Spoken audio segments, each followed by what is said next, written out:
These latest headlines from ABC15 are sponsored by Lerner and Rowe Injury Attorneys. One call, that's all. Hi, happy Wednesday to you. I'm Amelia Fabiano with your top stories from ABC15 Arizona. It is a weather action day with day 2 of the extreme heat this week. We're also keeping our promise to bring you updates on the battle over abortion in Arizona. The issue will likely be in the hands of voters this November. We told you back in April, the group Arizona for Abortion Access said they already had the required amount of signatures for the ballot measure, and now the group is still collecting more with just weeks until a deadline when a court will check those signatures. If successful, voters would decide on a constitutional amendment allowing abortions up to the point of viability. But a group called It Goes Too Far is pushing back. They say the language of this potential ballot measure is too vague and would create medical safety concerns.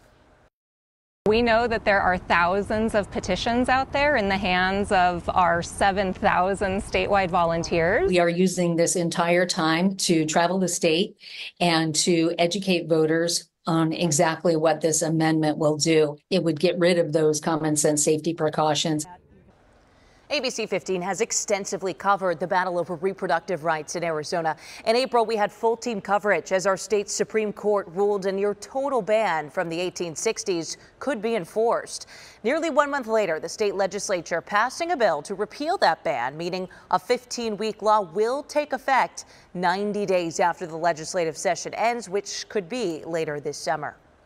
In the state of education, the Apache Junction Unified School District Governing Board voting 4-1 in favor of banning cell phones in the classroom. The superintendent making the recommendation because he says they're distracting.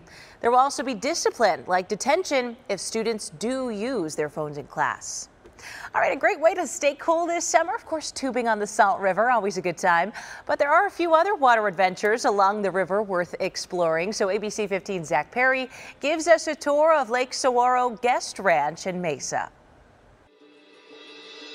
On the lower banks of the Salt River, in the shadow of the Bulldog Cliffs, you can kayak through Tonto National Forest to unwind and rewind to a simpler time. Paddle along towering saguaro cacti and striking mountain views for a perfect backdrop on the water. Our guests come here and meet us at the ranch. We launch here right on our property, and it's a private launch here, so you're not getting out on the public river quite yet.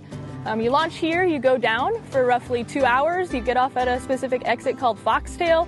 But before you get there, you get underneath the Bulldog Cliffs with the best view. The first 30 minutes is by far the best, but we're waiting for you at the end point. We pick you up in a shuttle and bring you back here, so there's no worries about having to get that second vehicle parked down there. We are kayaking the lower Salt River at Saguaro Lake Guest Ranch, and one thing is for certain on this outdoor water adventure, the views are spectacular.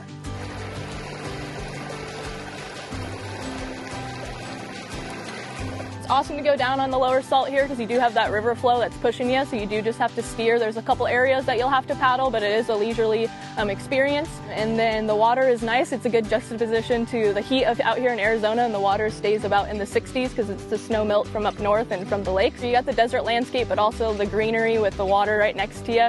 Make sure to be on the lookout for wildlife while you're on the water. You're definitely going to see some wildlife, some wild birds. If you're lucky, you'll see the wild horses that are out here. Saguaro Lake Guest Ranch is also a bed and breakfast with 20 cabins on site.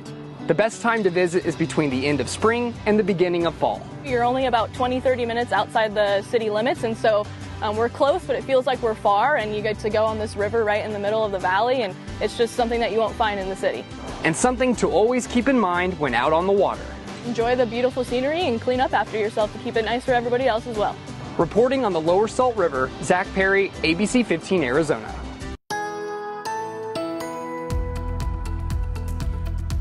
Time now for that most accurate forecast. I'm meteorologist Iris Hermosillo. Excessive heat warnings remain in effect for the valley through tomorrow night. Those heat alerts also stretch into southern Arizona. And now the lower elevations of Yavapai County, parts of Mojave County, and the lower elevations of the Grand Canyon and spots like Page will be under that heat warning today as temperatures get sizzling and dangerously hot across many spots in Arizona. 113 for a high today, and Phoenix could tie the record high for today's date set just a couple years ago. We're topping 110 in spots like Lake Havasu. 104 rather in spots like Page, 104 also in Globe, and Sedona reaches the triple digits too. Again, look for record-tying heat with that high up to 113 degrees in Phoenix. Tomorrow, 111, still under that heat warning, but by Thursday evening into Thursday night, a very slight chance of a shower in the valley, a chance for showers and storms up north, and then heating back up after a slight drop in temperatures Friday. This weekend, temperatures top 110 again before those temperatures start to drop again next week.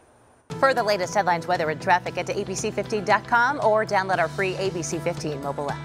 These latest headlines from ABC15 are sponsored by Lerner and Rowe Injury Attorneys. One call, that's all.